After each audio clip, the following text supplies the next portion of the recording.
Hello everyone, welcome back. I found another little spot outside. Again, I hope the dogs stay quiet. There's a big Doberman that lives below us that is very loud and takes his job of protecting our little alleyway that we live in very seriously. I wanted to thank you, the person who sent me a message saying that I posted the wrong video for Gene Key 64. Thank you so much for making a comment. I've switched that up, so if you haven't watched that yet. And a reminder that I'm going to be completing my quantum human design readings. They will only be available with my one-on-one coaching packages in the future. So you have until the end of 2023 to book a session. There's a 33% off coupon code SPIRIT33. All right, let's dive into gate 47. So we find this gate active between September 10th and September 15th. And this gate is in the ajna, connecting to the head via gate 64, which we just moved out of. In quantum human design language, this is known as mindset. In traditional language, it's known as the gate of realization. And what this is doing is this transit is really highlighting how to hold an open mindset and a mindset of possibility, of being open and willing. When the ajna is defined, it can often be more challenging to have a open mind. When the ajna is defined, it can be very fixed in its beliefs. And so with 47, we really want to check in with the idea of, okay, am I open right now or am I fixed? And this transit's also bringing us the opportunity to tend to the flame of inspiration, even if we don't know what we're going to do with it, to just keep stoking the inspiration. The unbalanced expression of gate 47 is quitting because we can't figure out how, and to feel defeated because we have ideas but we don't know how to manifest them. So what we want to do in this is ask ourselves, if we're starting to feel this way, how can I hold an open mindset, and how can I still stoke this inspiration even if I don't know what's going on or what I'm going to do with it? The highest expression of this is you ask questions. You keep your thoughts inspired and hopeful no matter what's happening around, knowing that those hopeful, inspired thoughts calibrate your heart, your G center, which then draws in the experiences you're seeking. Now, this does not mean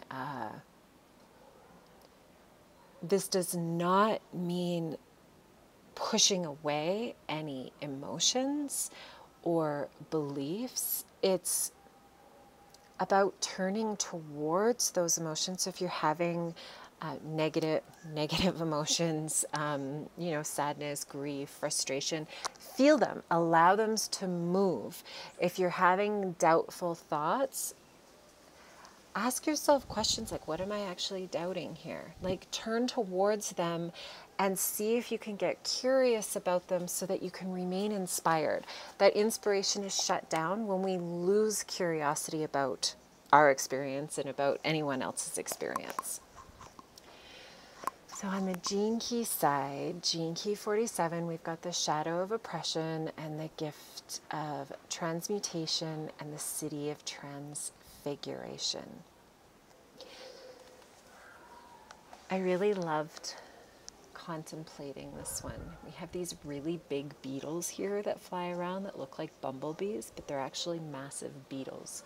And I'm kind of going off topic, but I had a dream about all these beetles coming out of this corner in the wall the other night. So I'm going to be doing some work with beetle energy. Anyhow, shadow of oppression. This stores our human memory on a collective and a genetic level. This is what Richard Rudd says is non-coding DNA memories or junk DNA. What this holds is our ancestral memories and past life memories. Everyone carries the entire memory of humanity in our physical bodies. I do not have a past life that is unique to me. I've had past life healing sessions where I heal stuff where I was a witch who was hung and burned. Those are ancestral memories. There are going to be other people who hold memories like that. Same with people who say they were Atlantis, right? During the fall of Atlantis. That is a collective past life memory. We have our personal perspective of them because we're seeing them through our current lens, but we all hold these memories whether we have access to them or not. We all have had experiences that are similar. Individual consciousness, my unconsciousness, your unconsciousness, all the people who live out there, all of their unconsciousness is part of the collective unconsciousness. Just like my individual consciousness is also part of the collective consciousness. And on the unconscious side, that collective unconscious is we access that as human beings through archetypes, through what we make things mean. And this, it's like the beetle that I mentioned, right? That is an archetype that I am now going to explore through my own personal lens. And when we begin to look at archetypes, we connect to a hidden side of our nature where we're less likely to make it personal. If I tell you a personal story, that's going to have lots of my own emotions and beliefs set in there. If I share with you what I received from beetle medicine, from the intelligence of beetle, I will be seeing it through my lens, but there's a wisdom that exists in that archetype that's going to be available for all of us to experience and use. We can use these archetypes just like the gene keys, just like the gates in human design, just like the tarot cards, just like the fairy cards. We use those archetypes to reveal our shadows so we know what needs to be transmuted. And this is what my teacher and I like to call it my personal cosmology. When I go and journey with beetle medicine, I am creating my own cosmology so that I can reveal to myself what I need to look at. Instead of sitting there like I do as a therapist sometimes and look at just my childhood experience, it's like that beetle is showing me something that moves beyond this experience that I am currently having as Juliana. And when we tap into that archetypal information, we tap into collective information, specifically on the shadow side of oppression, of our fear. What terrifies us the most in these archetypes, right? Like just off the top of my head with beetle, the beetle, like I think of it they're big suckers and they fly everywhere, and I think of it landing and biting me. What's it going to do if it bites me? In that dream, it was coming out of the corner and I felt like it was overtaking. It was going to like swarm the whole space that was in my dream. There's something in that fear, that discomfort, that will lead me to a higher evolutionary perspective and experience in this lifetime. What we seek is always underneath what scares us, is always what is through what scares us. In the shadow of oppression, this is where we oppress the fear. We push it away. We deny our shadows. We keep evil separate from us because it's too scary, because it's too scary for our consciousness, because we haven't been taught how. So, and when we keep what scares us, when we keep evil, when we keep the shadow separate, we deny a very important part of our nature. We deny ourselves from experiencing life, and we deny the collective consciousness from experiencing an evolved expression of ourselves. This is a big one. I love this one. This shadow of oppression also has to do with hearing, about listening. And so when we listen to someone, when we listen with an agenda and our own perspective without being willing to see something else, we're not listening from our hearts. We're not listening deeply because we're afraid that we're going to see something or hear something that scares us. And so unless you turn, unless I turn towards the archetypes that represent fear, you can't transmute what scares you. You just can't. Richard read here this quote, "Your suffering is a magic mirror. It's yours to own, appreciate, and accept." And that's what we talk about when we say everything's a projection. We perceive our experience. Beetle is going to have a different meaning to someone else, right? Spiders used to have this meaning of like, they were so gross and scary to me. Now when I look, I confronted the fear of spider. And on the other side of that fear of spider was creativity. Creating literally from your own body, using nothing else. It's about spinning your own creative expression of self and creating abundance, feeding yourself from that. But if I hadn't turned towards my fear of spiders, which I did in the very physical realm of working in forestry, being surrounded by bugs and spiders all the time, that may still be elusive to me right now. So on the repressive side of this, of the shadow of oppression, we find hopelessness. And this is presented as a mental collapse, overwhelm, giving up on life, and where we do this very subtle, quiet compromise of just going like, all right, I'll just go along with whatever it is. And then on the reactive side, we have dogmatic, and this is where people will project their repression out onto others by trying to control their environment. So the gift is transmutation, and we transmute our fears, the shadow of oppression, by turning towards the fear. Transmutation itself involves the complete changing of one element into another.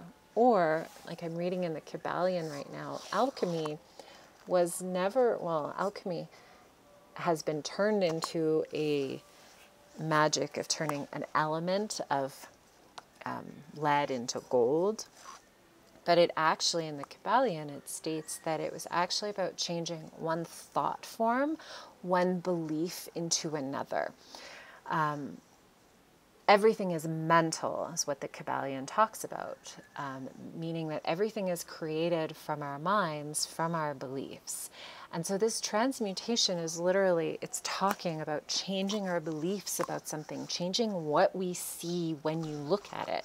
And that's why we need to turn and face our shadow, because you'll find something brilliant in there that you never would have found if you hadn't looked at it. This can take a tremendous amount of willingness to be humbled, to feel like you were wrong, to feel a little sheepish, like, oh wow, there's something in this.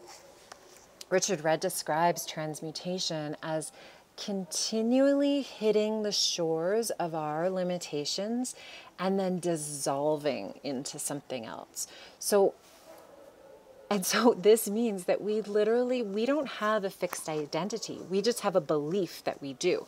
So it's in this transmutation where we get to become something else, become someone else, become a new expression of where we want to go. That the idea that we have a fixed identity is the shadow, is the oppression, right? And we can stay there. But if we want to change, if you're watching this, you're here for evolution, you're here for alchemy. And so that means there's this part about about being able to be willing to set down your current identity into something else. And it's the attachment to our identity that stops the transmutation. That attachment to the identity is the attachment to not looking at the shadow, right? Richard Rudd calls this the art of living dangerously. And